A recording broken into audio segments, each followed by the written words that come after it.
Sup, guys? Welcome once again. My name is Chimoge, and this is Chimoge's Comments America. Thank you again for joining me tonight. This is, of course, your weekly Monday live stream. I do these every Monday on YouTube at 12 p.m. Eastern Time plus African Time. That's 12 p.m. Eastern Time plus African Time. Today, the African Time is taking us all the way until 6:10 p.m. Eastern Standard Time. It is what it is. But anyway, thank you all so much for joining me live, and also thank you to those of you who are watching this on replay.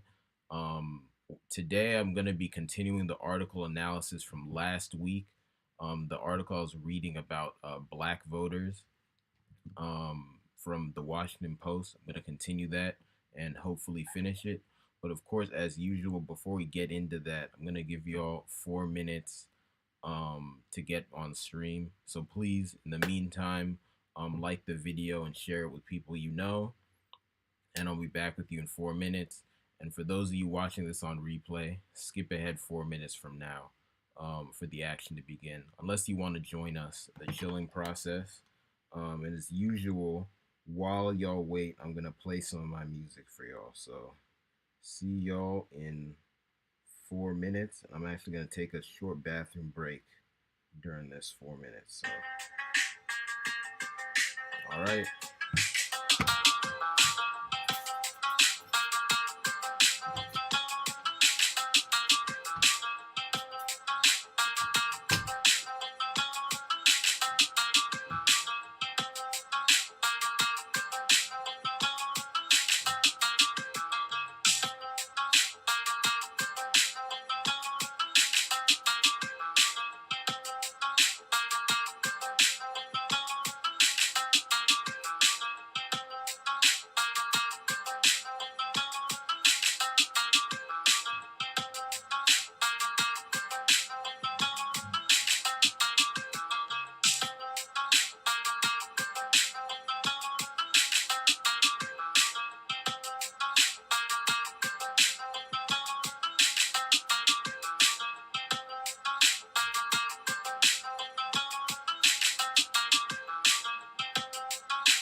I can give you this one too.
think that's been about 4 minutes. So thank you all for bearing with me. Well, not really bearing with me. This is the normal process. But anyway, I'm gonna go ahead and begin. Before I do that, though, I just want to let y'all know. Maybe in about 10ish minutes or so, I'm gonna dip out quickly again, just cause FYI, I'm cooking some chicken right now, and I actually have to turn it over. It's it's in the oven. It is what it is, right? But yeah, that will just be a quick thing. So just letting y'all know about that, and also once again, I am setting a time limit on this stream. I don't know if I did it on this channel actually last week, but I do have a prior commitment for tonight, so I'll have to wrap this up by about 7 p.m. So hopefully we can finish the whole article by then, but if not, then there'll be a part 3. But just letting y'all know that. But anyway, let's go ahead and get started. Let me share my screen.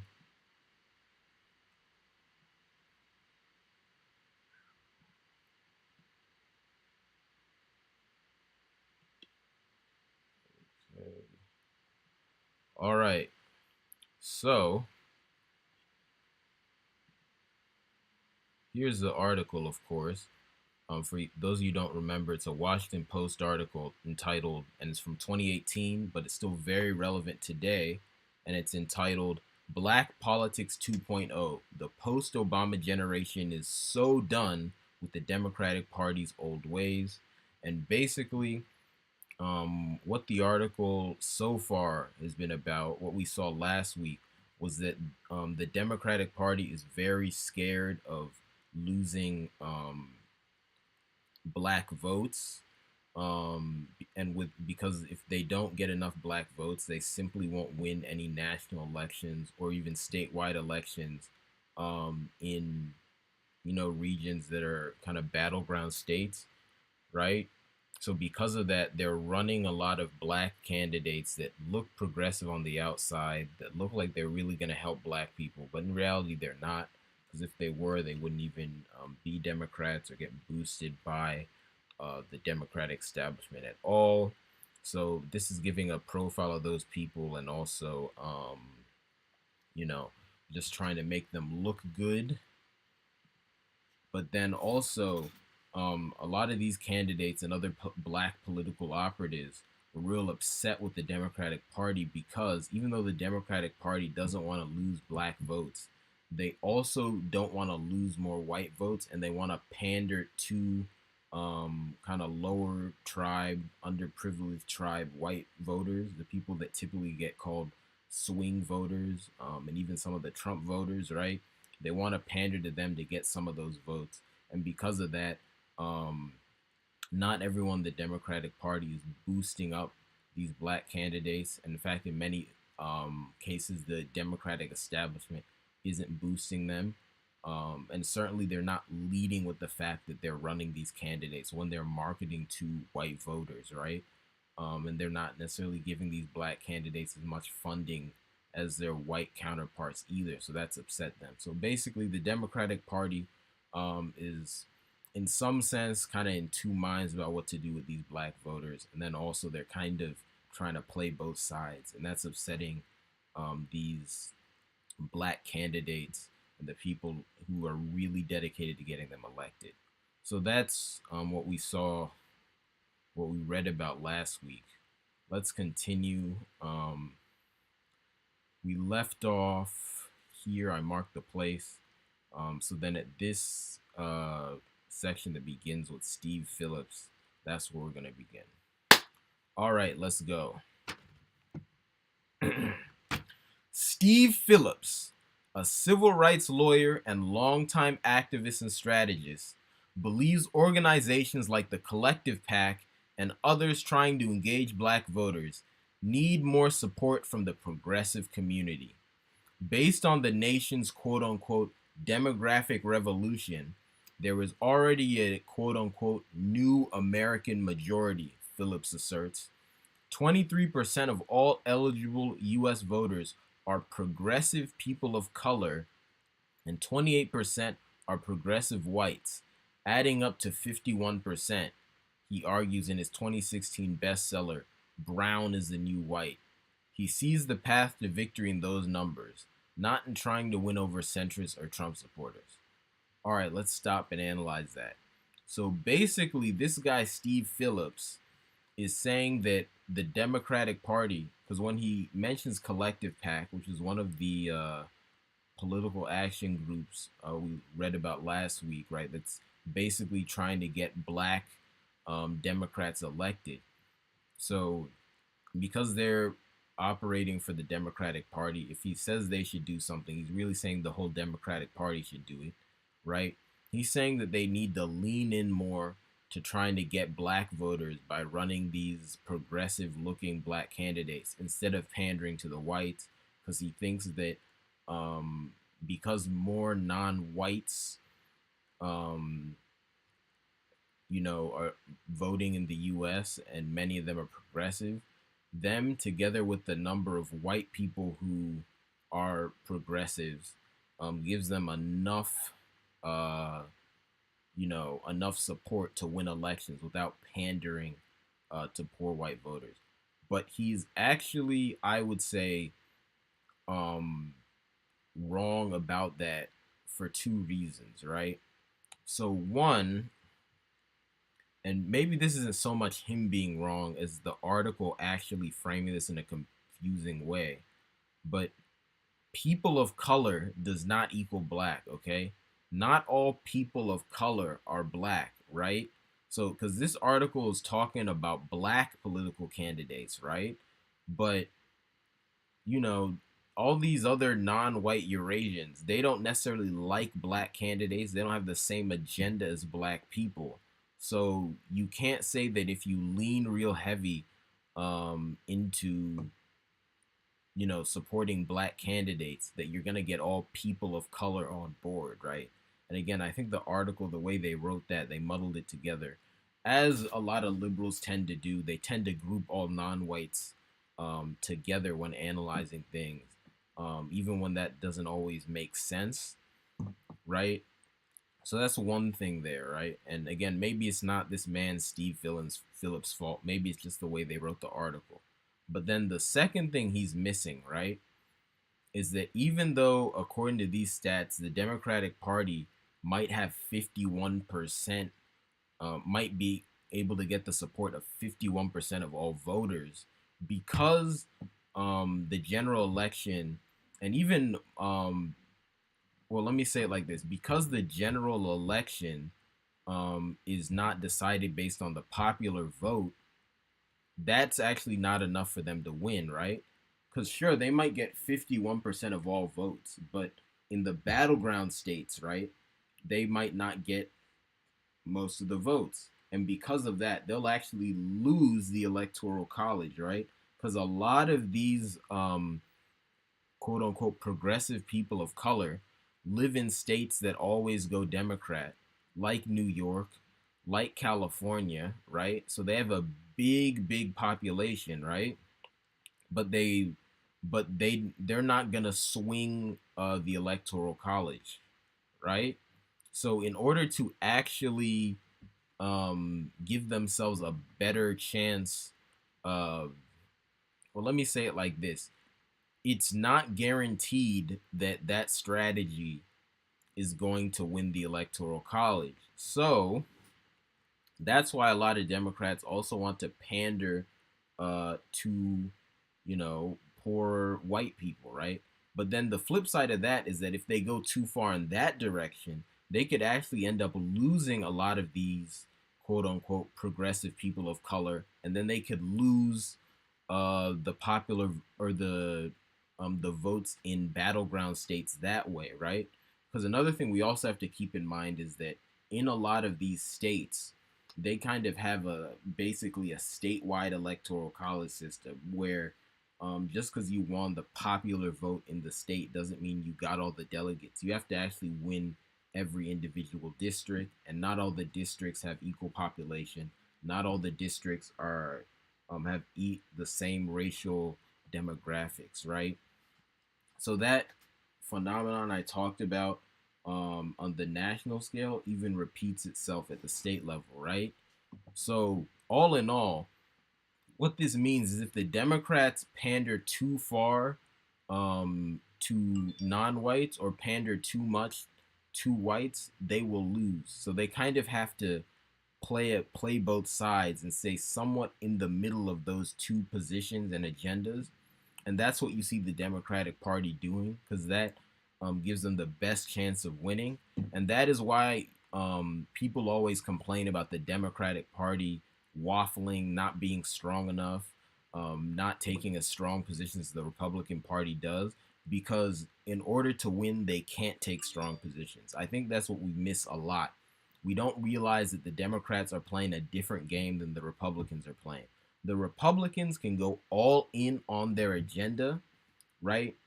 At least they can go harder. There are divisions in the Republican voter base that make them have to be a little cautious because basically they have to play between the Trump wing and the center right wing, right? But those two factions, which of course are all basically all white people, are much closer together than some of these, so-called independent white voters, some of these like Bernie Trump voters, some of these Obama Trump voters, right? The there are a lot. Those two factions in the Republican Party are closer together than those voters I just mentioned. The kind of independent whites, Bernie Trump whites, Trump Obama whites, right?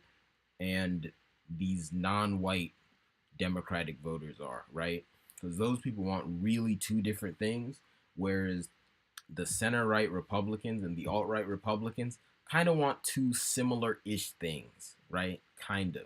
So, because of that, politicians and the Republican Party in general can go a lot harder on its agenda than the Democrats can. Because the Democrats, time for me to flip the chicken, but the Democrats, if they show too much conviction in any one direction, they're gonna lose a large portion of their voter base and they'll lose everything, right? So that's what he's missing with this analysis, and that's why um, the Democrats would actually, even though they really need these non-white voters, ironically, they would probably lose if they went all in on advocating for what these people want. So it's a real complicated situation, but it is what it is. Anyway, let me go flip my chicken. I'll play some music for y'all again. I promise I won't be long, and then I'll be back. Okay.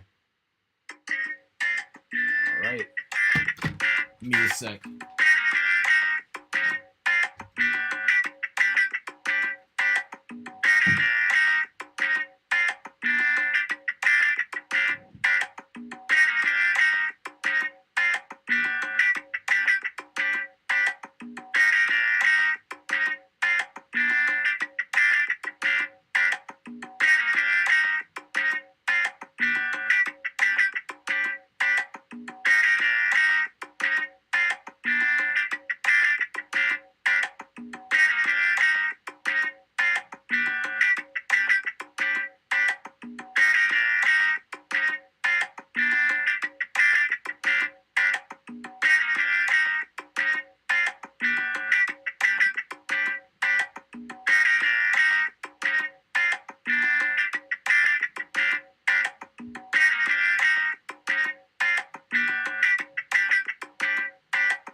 back. Sorry about that little intermission. But anyway, let's continue with the article. See if we can get it done before 7 p.m. Eastern Standard Time. In the 2016 election, and that's Steve, what's his name? Yeah, Steve Phillips. He wrote in July in the New York Times, the Democratic Party committees that support Senate and House candidates and allied progressive organizations spent more than $1.8 billion. The effectiveness of that staggering amount of money, however, was undermined by a strategic error, prioritizing the pursuit of wavering whites over investing in and inspiring African American voters, who make up 24% of Barack Obama's winning coalition in 2014. Based on the 2014 midterms, Philip told me recently, he estimates the party is likely to spend more than $700 million in 2018, and he worries that not enough of it will go towards energizing voters of color. If you look at the presidential election with the highest turnout of Democrat voters, 47% of the Democratic vote are people of color, he says. So what percentage of that money is going to go to turning out voters of color and turning out African American voters? Looking at the 2016 examples, probably minuscule amounts. Okay? Right?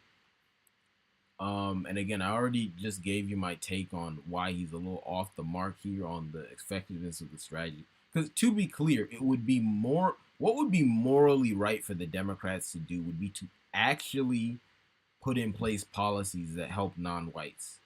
Okay. But they're not trying to do that for a whole number of reasons, right? So if you take out moral considerations and just look at it from pure political strategy, right?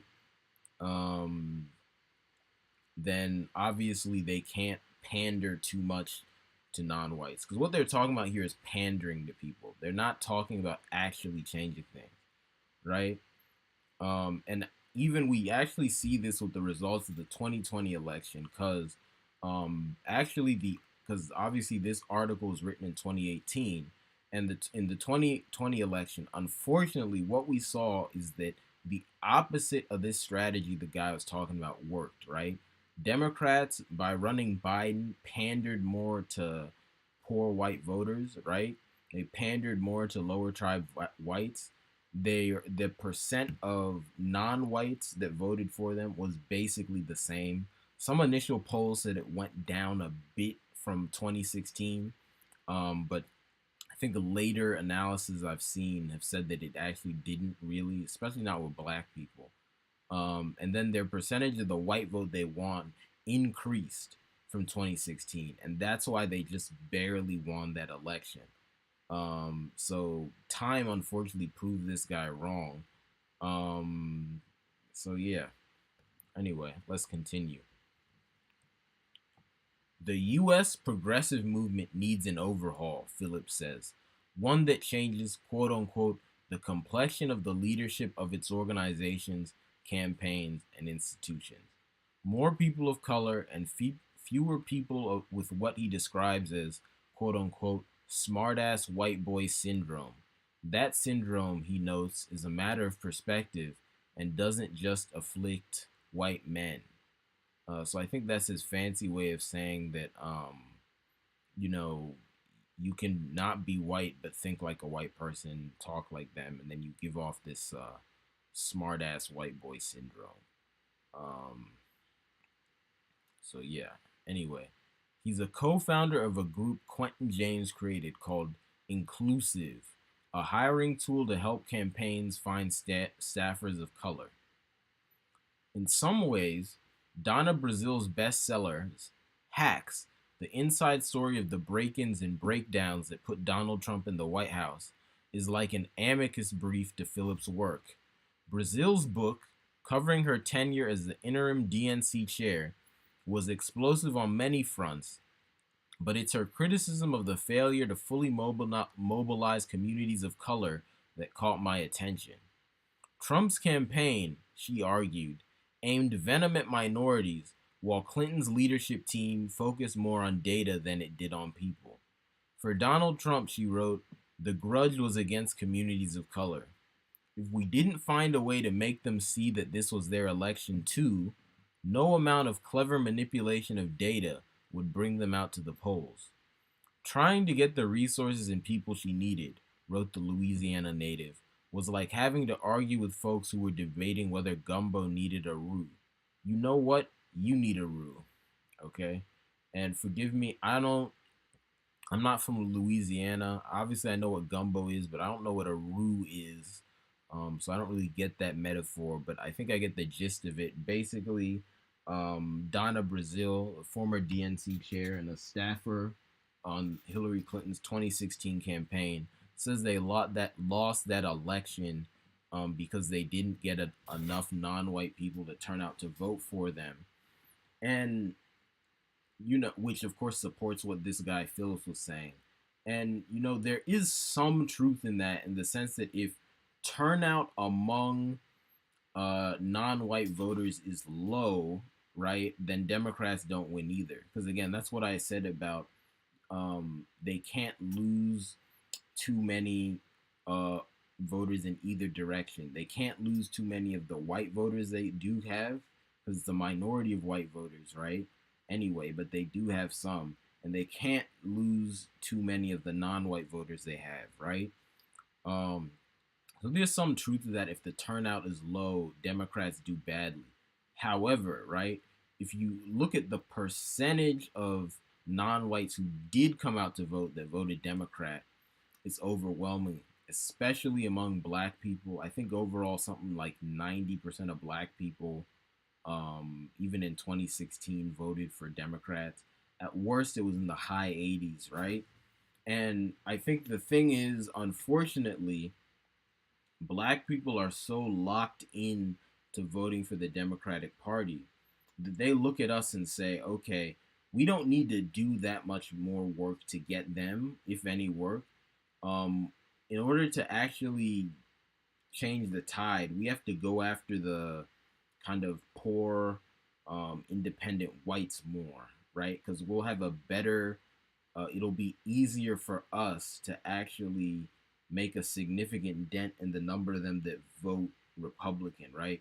Because black people, most of the black people who don't vote Democrat, right, and it's a minority, don't vote Republican either. So they don't really help the Republicans. Whereas if you're white and you don't vote Democrat, chances are you actually vote Republican, right? Um, and then on top of that, it's just very hard uh, for the Democrats to get an even higher percentage of the black vote than they already do, right? Unfortunately, because we're so locked into voting for them. So, because of that, if you're the Democratic Party, you have no morals, which they don't, and you want to increase the number of votes you get in key states and elections, it does unfortunately make more sense to target white voters more than you target black and other non-white voters to increase the number of people who vote for you. It still does make sense to target the black voters some, and we have seen that since Trump got elected. They've been pandering to the black community, especially black women, a lot. Um, Although, again, I want to say this again because there's a lot of real bad internet narratives about Democrats pandering to black women. That pandering is not genuine. And the only reason they're pandering to black women instead of black men is not because they like black women more. It's just it's easier for them to hide their racism under feminism if they just pander to black women, right? Because really what they want to do is attack all black people for not voting for them enough, supposedly. Even though that's absurd because we vote for them more than anyone else, right? But they just really want to heap the criticism on us. But they can't. It would be obviously racist if they just said that about black people in general. So they just targeted at black men so that they could hide it and make it look like a feminist thing. But obviously, if you attack all the men of a race, you're attacking the whole race because the race can't continue without the men, right? So Anyway, I went into that last week, just going over that again. But just all in all, right? The Democrats have more, even though they still do need to pander to non-white and especially black voters, and they still do get some benefit from trying to get the turnout of those voters out a bit. They unfortunately have much more to gain by pandering to poor, so-called poor whites. That's just unfortunately how the political landscape is. And really, they're not going to do anything. They're not going to change their behavior towards non white and especially black voters anytime soon, unless those voters just won a couple of elections, decide just to not vote for Democrats in mass. That way, the Democrats will know that it's possible for these people to not vote for them, and that gives them the highest chance of taking those voters seriously, right? But until then, there's just not much of a benefit uh, to the Democrats from pandering to, let alone actually helping non-white and especially black voters, right? So let's keep going. I catch up to Brazil early Thanksgiving week. Like Phillips, she was seasoned during the Jesse Jackson presidential runs in the 1980s. She worked on the 84 campaign. So she been grifting for a long time because as everybody knows, Jesse Jackson ain't nothing but a grifter. Let's keep going. On the day we met, she has multiple media appearances, including one politely contentious radio interview with conservative commentator Sean Hannity. Hannity wants Brazil to talk about a quote unquote rigged party delegate system. Though she'd been critical of the Clinton campaign's dealings with the DNC, the system, she insists, was not rigged. Hannity pushes. She pushes back, trying to focus on Russian hacking. They spar over that too. Eventually, it all ends, with the two even talking religious faith a bit, and Brazil, with her southern charm, wishing him and his family a good holiday. She hangs up. MFers, she says, aggravated by the whole mess. Um, that's real interesting. I'm a little confused as to the argument they were having, because it sounds like Hannity. Oh, okay. I see. It was the party delegate system. So what happened here is that Sean Hannity, for those of you who don't know, he's a big Republican reporter and political commentator. Hannity thinks that the Democratic Party delegate system, that's the delegate system for the Democratic Party primary, was rigged, and he wants Donna Brazil to say that. And then Brazil is like, nah, it's not rigged, right? Because she's saying, even though I criticize how the Clinton campaign dealt with the DNC, which is the Democratic National Committee, that's just the Democratic organization, right? That is the Democrats, right? She's like, no, it actually wasn't rigged, and they were fighting over that. And in particular, this convo came up in 2016, actually again in 2020, when Bernie Sanders, it looked like to many people, didn't get a fair shake in the Democratic primaries. And the truth of the matter with that is that the Democratic establishment, right, the people who run the Democratic Party, definitely did work against Bernie Sanders. However, I don't think they literally rigged it, because I think at the end of the day, people just actually voted for other candidates, but they definitely did things that tipped the scale, like throwing their support behind different candidates, giving more money to different candidates, things of that nature. But again, I don't think that's good. At the same time, saying that they rigged it is going too far. This is exaggeration, because at the end of the day, people did actually vote for other candidates, right? Um, but anyway, not that I'm caping for Bernie Sanders. Um, he has his own problems as a candidate. I'm not down with him. Just like basically every Democratic politician. But that's a story for another day. And it's actually kind of funny that she did that whole interview with Hannity at the end just to be that mad at them. I'm just like, at the end of the day, if they make you that mad, maybe don't do it. Because especially someone as famous politically as Donna Brazil, do you need to talk to Hannity? Like, do you need to talk to him for exposure if it makes you that upset? I could understand if you were a smaller personality, someone who wasn't as known, maybe you don't have as much money, you're just like, all right, even if I don't like these people, I'm gonna talk to them no matter what, just because they'll get people's eyes on my stuff. But her, it looks like you did it to yourself if you feel that upset.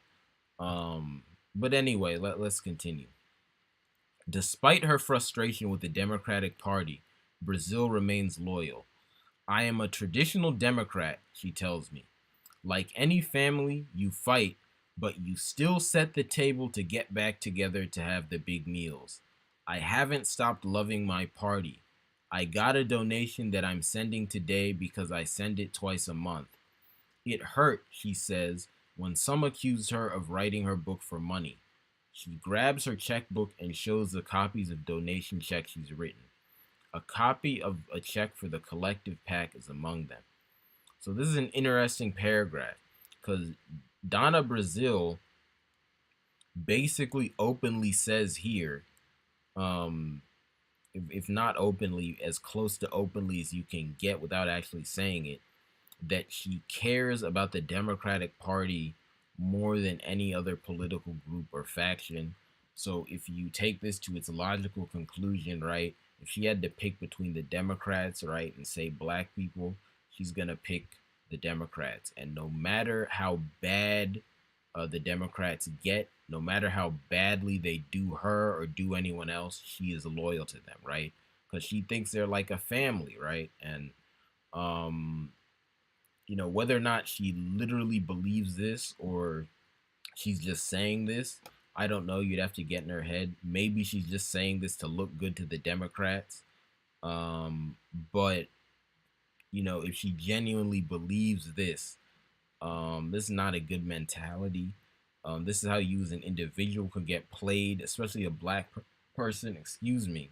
Really, anyone who's not a Puritan, but especially if you black, right?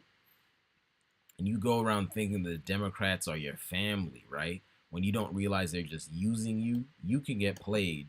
And then also large groups of people, say large voting black blocks like black Democratic voters or any other group of Democratic voters that isn't in the elite inner circle. If you really devoted to the Democrats, you guys get played politically. That's what happens. So, no disrespect to Donna Brazil, nothing personal, but I think this is a dangerous mentality, right? And then that bit about her book is interesting. Again, I haven't read her book, so I'm not gonna fully judge it. I will say though, she says she didn't do it for money, but I will say though, from the things I heard about it, because I think it was released about 6 years ago now, around 2016, it did sound like something she did for attention and money. And again, I could be wrong because I haven't read it, but it did seem like that just because whenever someone does an expose on people that they were working with, um,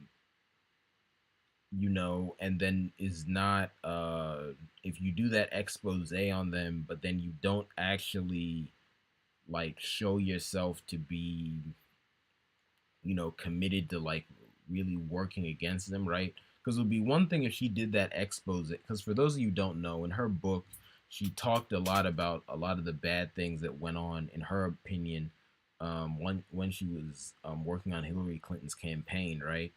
And to be fair, I guess she's not. I mean, Hillary Clinton hasn't run again. I don't know if she's worked with Clinton again, right? But Clinton is Democratic Party establishment, and obviously Donna Brazil still devoted to the Democratic Party establishment, as she said here.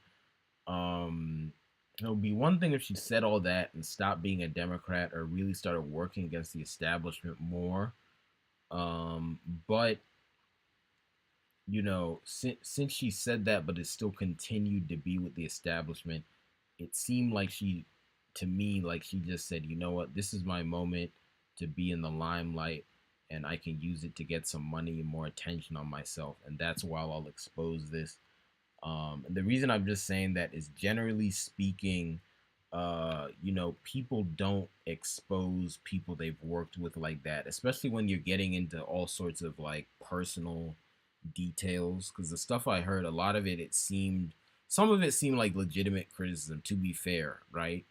Because, for example, she mentioned how Hillary Clinton was sick during the campaign. She thought she was too sick to run. She also talked about how she didn't think they focus on black voters enough. That's legitimate. I do remember, and again, I'm prefacing this all with saying I haven't read the book, so let me not judge it fully. But from what I remember hearing, some of it did sound a bit gossipy. And again, I could be wrong. Maybe I'm misremembering it, but that's just what I remember. So, all in all, I'm just saying, based on what I know, I'm a little skeptical of her saying that she didn't write that book for money, or even maybe if it wasn't money, at least attention, right, to increase her political clout. Um, but I could be wrong. I haven't read it, right? And of course, I haven't talked to her. But that's just what my perception is from a distance. All right, let me keep going. DNC Chairman Tom Perez, the son of Dominican immigrants, a Harvard-trained civil rights lawyer who worked in the Justice Department and as Obama's labor secretary, is in his office on a late January morning telling a story about a brief encounter. It's part contrition, part call to action. He was elected in February 2017, taking the reins of a party rife with the finger pointing and anger that inevitably followed defeat. I still remember vividly a woman that I met in my outreach early on in this job, Perez is saying. He was visiting an African Methodist Episcopal church when the woman told him, "You've got to stop showing up every 4th October pretending that you care." Whew!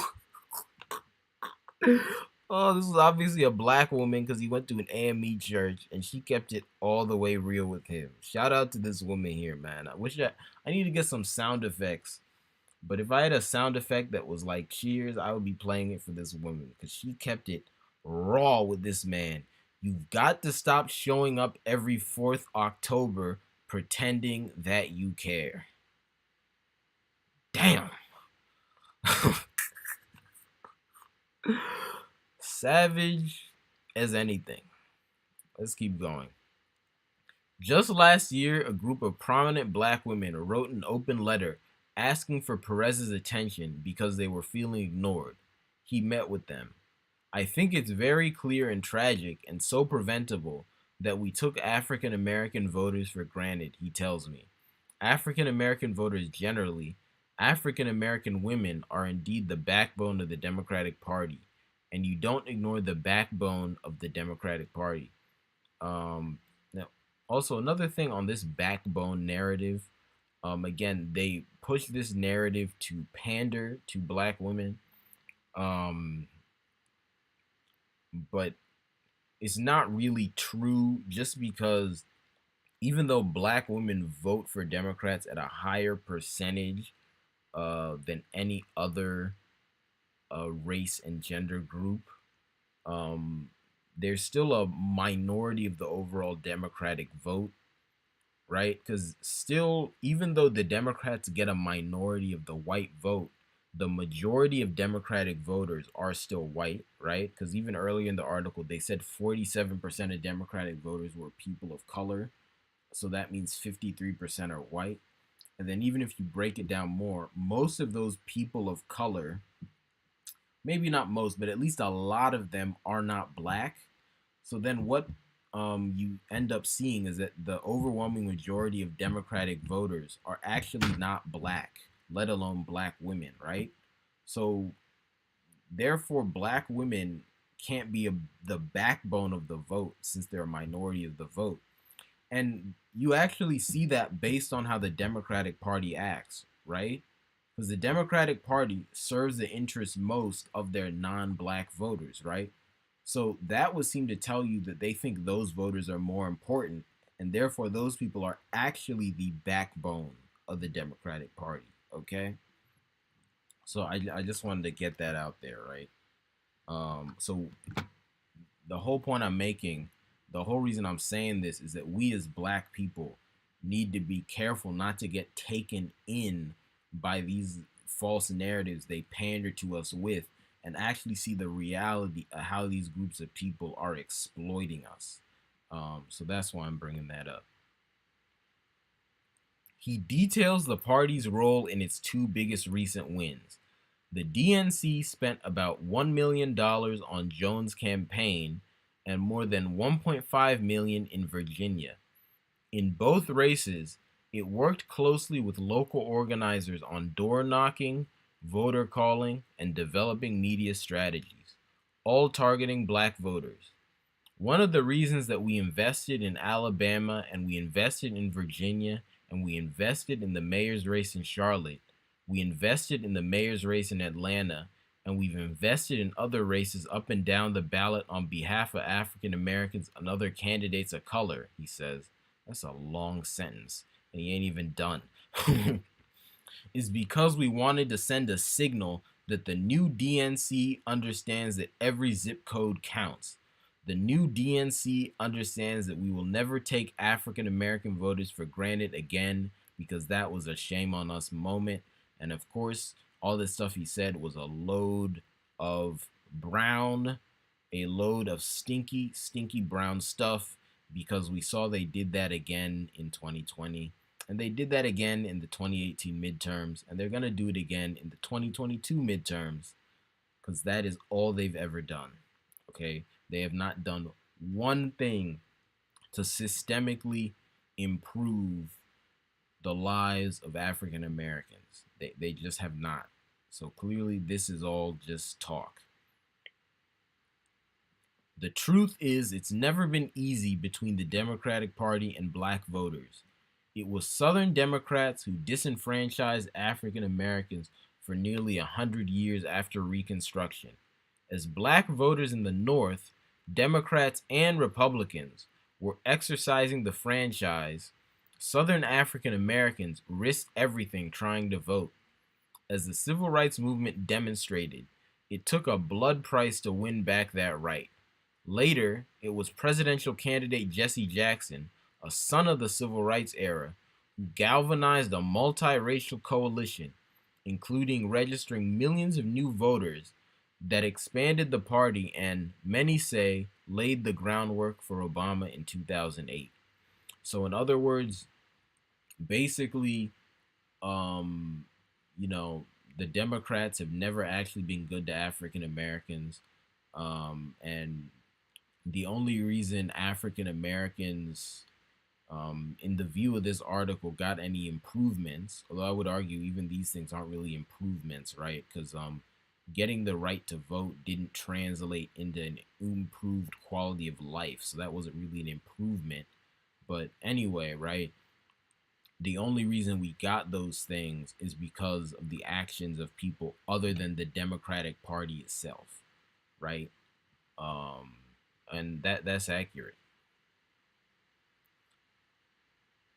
Although we also have to say that the and to be fair, this is something I want to look into more. The nature of the political parties in the U.S. historically, especially before the modern era, where you have your current political alignments, where the Democrats are liberal and the Republicans are conservative. But you do have to say that the politics of the Democratic Party, at the very least in terms of who they pandered to, was very different before the civil rights era, right? They were more like the modern Republicans in terms of um, their rhetoric and stated policies, and then also, their voting bloc was different because all the Southerners who now vote Republican used to vote Democrat. So even though it's the same organization, it moves a different way. So we do have to keep that in mind as well. But it is 7. So what I'm gonna do is, let's see how much of this is left. Still quite a bit.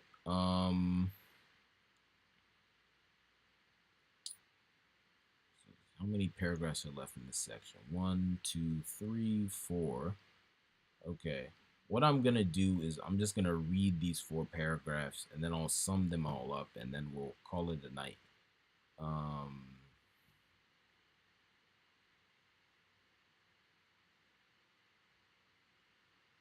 all right. um, Much of the fraught history involving Democrats and black voters took place in the South, and for a long time, it appeared far fetched that Democrats could ever compete in that Republican dominated region again. But Doug Jones' victory, which relied so heavily on black voters, raised hopes anew. Now Perez is waiting to see what happens in Georgia, where Stacey Abrams, who is black, and Stacey Evans, who is white, are vying in the Democratic gubernatorial primary. I predict the nominee will be Stacey, he jokes with a slight smile. And he was right, Stacey Abrams did get the nomination, although she ended up losing the general election, which was rigged because it was clear that Kemp, the the Republican candidate, rigged the election because he was also in charge of counting the votes. And obviously, it's crazy to have someone running in an election be the one to count the votes of that election. That was just pure corruption. Um, so I'm not a Stacey Abrams fan, but she got cheated out of that. Clearly. Anyway, let's keep going. Abrams was in D.C. at the National Press Club on Valentine's Day. She had come as part of a panel that included Florida's Gillum and David Garcia, running for governor in Arizona.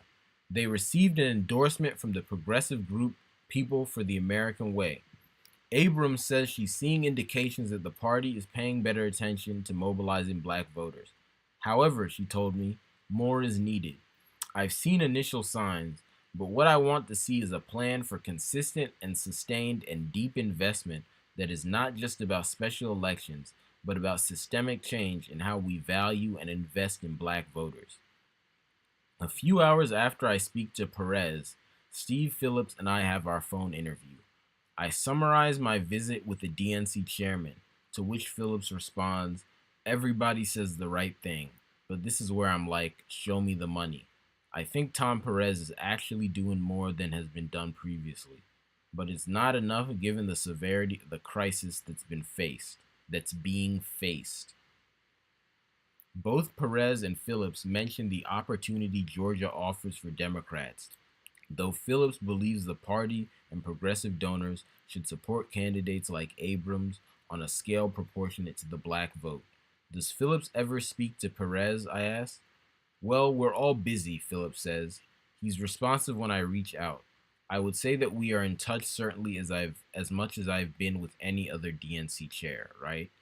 All right. So that's the end of that section. I'll wrap it up. Just to summarize what I wrote, what I just read. I think the key things to take away from this are that the Democrats, as of 2018, we're seeing they had the opportunity to win some southern states that for decades they couldn't win at all. Like in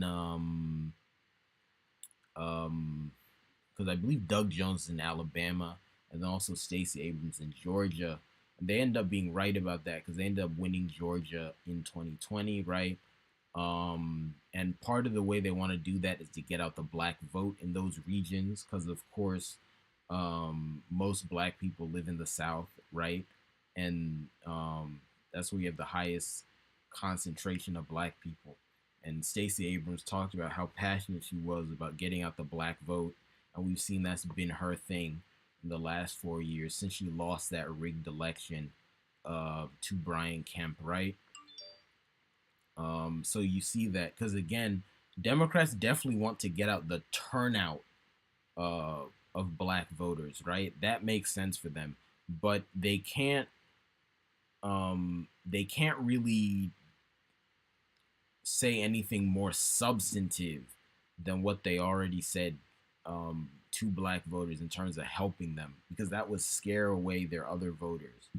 So generally, how you see them getting out the turnout for the black vote is making us afraid of the Republicans. So instead of telling us what they'll do for us, what they'll do differently for us. They run a bunch of ads and TV shows saying, "Oh, look how horrible Trump is. Oh, look how horrible Trump is. Oh, Trump is gonna eat you. The Republicans are gonna eat you. Run to the polls, or else you're gonna die. Vote or die." Right?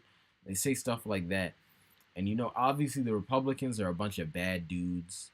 Um, no offense to any Republicans watching, but even though I'm really against Democrats, I'm not rocking with y'all either. I just have to call it like it is.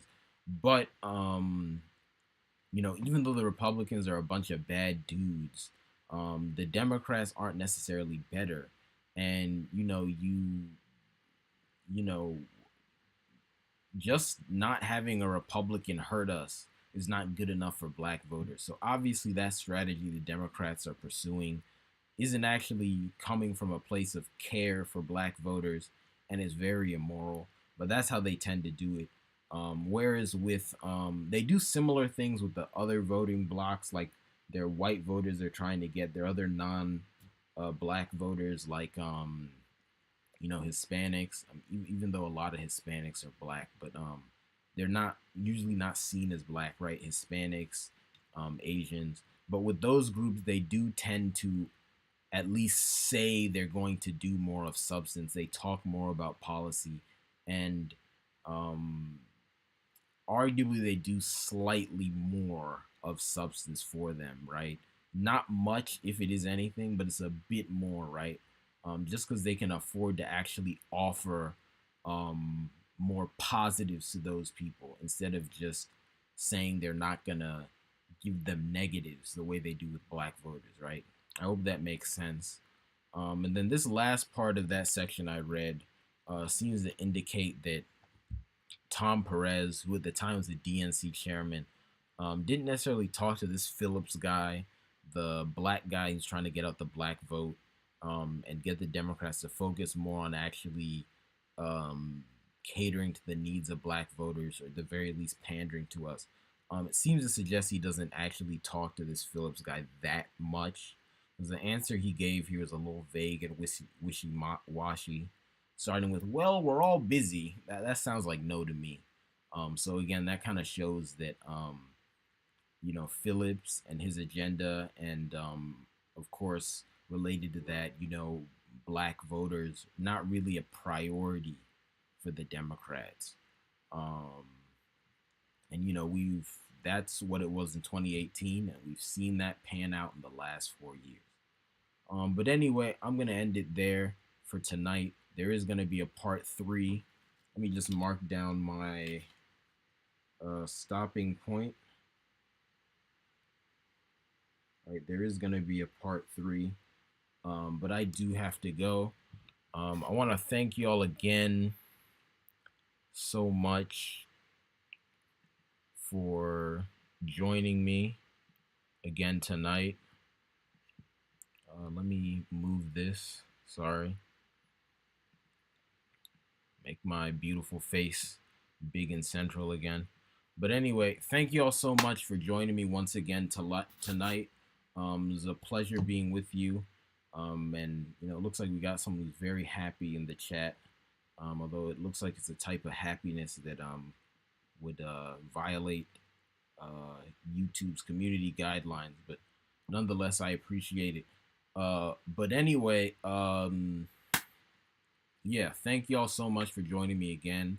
Of course, I'm going to be back next week again at 12 p.m. Eastern Standard Time plus African time. All right, do check the Eastern Standard Time and the African time, because both are relevant. But if you don't know exactly when it is, just tune in at 12 p.m. Eastern Time or somewhere after. If you don't see me going live, because sometimes stuff happens, which is the African time, why it's not always exactly at 12 p.m. Eastern Time. Just look at the channel every once in a while. Eventually, you'll see I'm live. And if you can't catch the live in real time, you can always watch it on replay on YouTube and a bunch of other platforms. So yeah, but anyway, I appreciate it so much. Please like the video. Please also share it with people you know. Please also subscribe to the YouTube channel if you're watching on YouTube.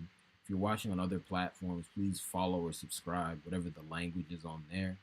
And then please also consider hitting the link that is both in the live chat on YouTube and then also in the description of the video to support me. Click the link. You can give a donation to support me. That helps a lot. Um, really appreciate it. And thank you so much. And see you.